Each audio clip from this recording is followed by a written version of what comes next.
Selamat pagi, salam sejahtera dalam kasih kemurahan Tuhan kita Yesus Kristus. Allah yang menyertai kita adalah Allah yang setia terhadap kehidupan kita.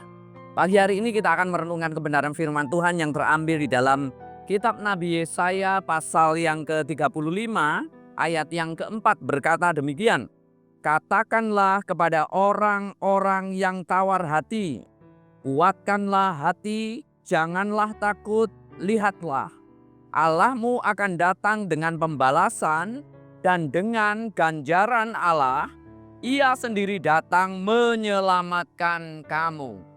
Firman Tuhan pada pagi hari ini kita akan renungkan di dalam Yesaya pasal 35 ayat 4 ini bahwa Tuhan adalah penolong kita yang setia. Tuhan adalah penolong kita yang setia. Kalau kita melihat dari ayat ini ada dua hal yang perlu kita perhatikan. Bagaimana Tuhan Allah adalah Allah yang setia terhadap kehidupan anak-anaknya. Mungkin kondisi situasi kita saat ini tidak baik-baik saja. Kondisi kita saat ini sedang terpuruk atau mungkin kondisi kita saat ini sedang berada di tengah-tengah tekanan-tekanan kehidupan yang menuntut kita untuk tetap kuat di dalam Dia. Firman Tuhan memberitahukan kita pada pagi hari ini dua hal. Yang pertama adalah Tuhan yang setia itu Tuhan mengutus hambanya, nabinya untuk menyampaikan isi hatinya. Ini penting untuk kehidupan kita bersama. Kita harus paham, kita harus tahu umat Tuhan yang hidup di zaman sekarang ini. Kita menghadapi tekanan-tekanan hidup, kita menghadapi tantangan-tantangan kehidupan. Namun kita harus percaya bahwa Tuhan Allah kita setia. Tuhan mengutus gerejanya berada di tengah-tengah dunia ini bukan untuk menjadi sebuah hiasan yang indah, tetapi gerejanya harus menjadi nabi bagi umat Tuhan. Ya, gereja harus menyampaikan isi hati. Gereja itu bukan sekedar berbicara tentang gedung gereja, tapi berbicara soal kehidupan kita anak-anak Tuhan. Kita harus menyampaikan isi hati Tuhan, kabar sukacita itu kepada umat-umat Tuhan yang ada. Yang mungkin saat ini umat-umat Tuhan sedang berada di dalam tekanan-tekanan kehidupan. Firman Tuhan memberitahukan kepada kita di dalam Matius pasal yang ke-28 ayat 19 dan 20 bahwa gereja diutus untuk membimbing umat-umat Allah. Gereja diutus untuk menjadi berkat, menyampaikan berita sukacita, mengajarkan tentang kebenaran. Gereja diutus untuk membangun umat Tuhan agar mereka tetap kuat menghadapi badai tantangan kehidupan. Agar mereka tetap tangguh di dalam menghadapi tantangan kehidupan ini. Ini hal yang pertama yang perlu kita renungkan bersama, bahwa tugas seorang nabi adalah memberikan kekuatan. Tugas gereja di zaman sekarang ini juga menyampaikan isi hati Tuhan, memberikan kekuatan kepada umat Tuhan. Hal yang kedua yang perlu kita perhatikan bersama adalah ada pesan Tuhan yang disampaikan. Pesannya adalah kuatkanlah hatimu. Yang pertama adalah pesan itu berisi kuatkanlah hatimu. Kuatkanlah hatimu berarti setiap umat Tuhan, siapapun engkau yang sedang berada di tengah-tengah tantangan kehidupan, mungkin sedang berada di tengah-tengah keterpurukan, sedang berada di tengah-tengah tekanan kehidupan yang begitu berat, firman Tuhan memberitahukan kepada kita, kuatkanlah hatimu.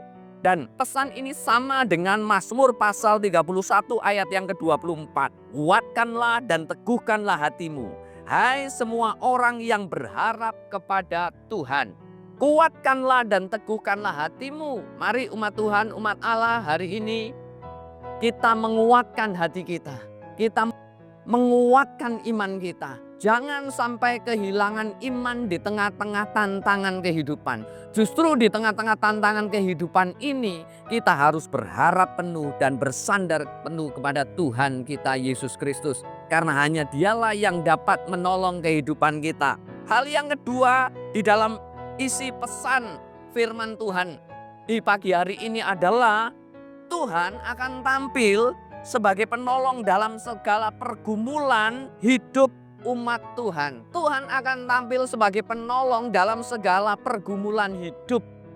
Di sini Tuhan bertindak masuk di dalam sejarah kehidupan umat manusia, dan itu pernah dilakukan oleh Tuhan ketika dia lahir, ketika dia hidup, ketika dia harus mati dan bangkit dari antara orang mati. Dia masuk dalam sejarah kehidupan umat manusia.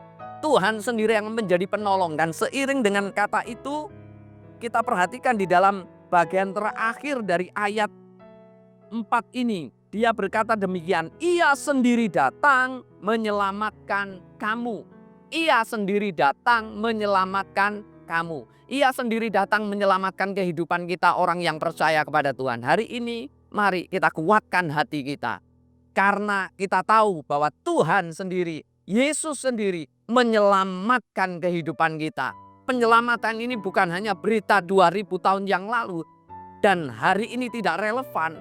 Tapi berita penyelamatan ini adalah berita yang hari ini tetap relevan, bahwa Tuhan memberikan keselamatan dalam kehidupan kita. Dan selanjutnya dia akan terus menolong dan memberikan kekuatan dalam kehidupan saudara dan saya. Mari umat Tuhan, umat Allah, saya ingin menutup dengan satu ayat.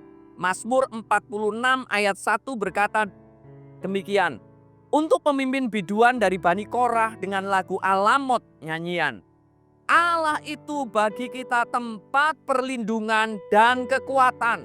Sebagai penolong dalam kesesakan sangat terbukti.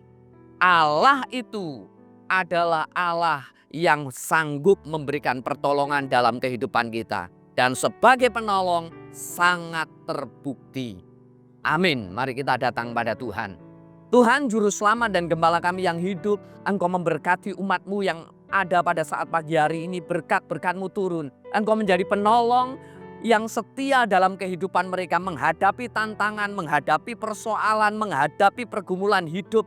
Tuhan tidak tinggalkan orang yang berharap dan bersandar kepadamu, orang yang tetap percaya kepadamu. Ya Tuhan, Tuhan kami doakan seluruh jemaat-Mu COTW Tuhan. Berkati seluruh jemaat-Mu COTW Tuhan. Mulai Bapak, Ibu Gembala, para staf Gembala, seluruh diaken. Tuhan memberkati, Tuhan menopang, menolong kehidupan mereka. Pergumulan-pergumulan anak-anak-Mu Tuhan. Engkau juga hadir di tengah-tengah pergumulan mereka. Dan Engkau memberikan kemenangan dalam hidup mereka. Terima kasih Tuhan. Dalam nama Yesus Tuhan dan Juru Selamat kami. Haleluya.